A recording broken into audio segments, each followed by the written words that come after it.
ఈరోజు మనం ఉత్తరాఖండ్ రాష్ట్రంలోని బద్రీనాథ్ క్షేత్రం గురించి తెలుసుకుందాం. హిందువులు అత్యంత పవిత్రంగా భావించే బద్రీనాథ్ ఆలయం 10,000 పైగా అడుగుల ఎత్తులో అందమైన అలకనంది ఒడ్డున ఉండే ఈ ఆలయం బద్రీనాథ్ ఆలయం.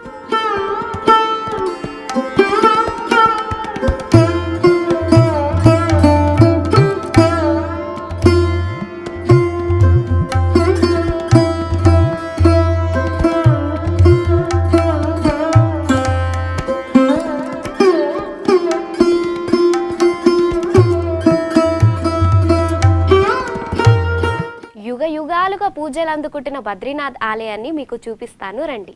ఆ శ్రీ మహావిష్ణు భూమిపై మొట్టమొదటి పాదం పెట్టిన ప్రదేశం బద్రీనాథ్ ఆలయం. ఈ ఆలయం మన భారతదేశంలోని ఉత్తరాఖండ్ రాష్ట్రంలోని చమోలి డిస్టిక్లోని సముద్ర మట్టానికి 3,200 అడుగుల ఎత్తులో అలకనంద ఒడ్డున అందమైన పర్వతాల మధ్యలో ఉంటుంది బద్రీనాథ్ క్షేత్రం.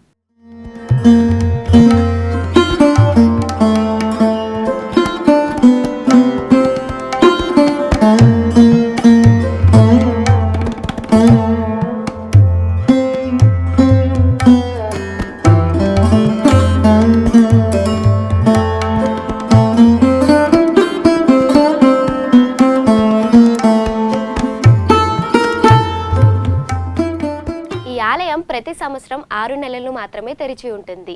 ఏప్రిల్ నుంచి నవంబర్ మధ్యలోనే తెరిచి ఉంటుంది. మిగతా 6 నెలలు మంచుతో కప్పి ఉంటుంది. ఈ ఆలయంకి వెళ్ళాలి అనుకుంటే ముందుగా తెలంగాణ రాష్ట్రం నుంచి హరిద్వార్ అయినా రిషికేశ్వర్ అయినా వెళ్లాల్సి ఉంటుంది. బద్రీనాథ్ క్షేత్రం వెళ్లే దారి కొండల మధ్యలో నుంచి ఉంటుంది.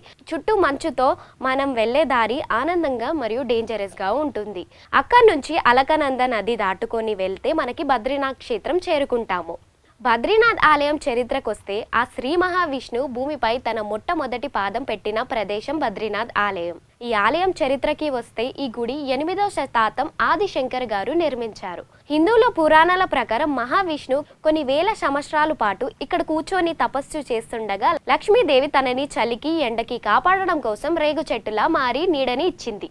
ఈ రేగు చెట్టుని సాంస్క్రిట్లో బద్రి అని అంటారు. అందుకే ఈ గుడికి బద్రి విశాల్ మరియు బద్రి నారాయణ అని పేరు వచ్చింది. బడా చాద్రం యాత్రలో ఈ గుడి మొదటి స్థానంలో ఉంటుంది. చోటా చాద్రం యాత్రలో ఈ గుడి 4వ స్థానంలో ఉంటుంది. ప్రపంచవ్యాప్తంగా విష్ణుమూర్తికి 108 ఆలయాలు ఉన్నాయి. అందులో శ్రీ మహావిష్ణుకి ఇష్టమైన ఆలయం బద్రీనాథ్ క్షేత్రం. బద్రీనాథ్ ఆలయంలో మొదటి అంతస్తు బద్రీనారాయణ స్వామి రూపంలో ఉన్న విష్ణు యొక్క నల్ల గ్రానైట్ దేవుడు కొలువై ఉన్నాడు. బద్రీనాథ్ క్షేత్రం వెనుకల ప్రత్యేక ఆలయాలైతే నిర్మించారు. ఈ ఆలయం ప్రతిరోజు ఉదయం 6 గంటల నుంచి 9 గంటల వరకు ఉంటుంది. ఈ ఆలయం రాత్రి కూడా చాలా అద్భుతంగా ఉంటుంది. బద్రీనాథ్ ఆలయంని దర్శించుకుంటే మనసుకు ఎంతో ప్రశాంతంగా కలిగిస్తుంది.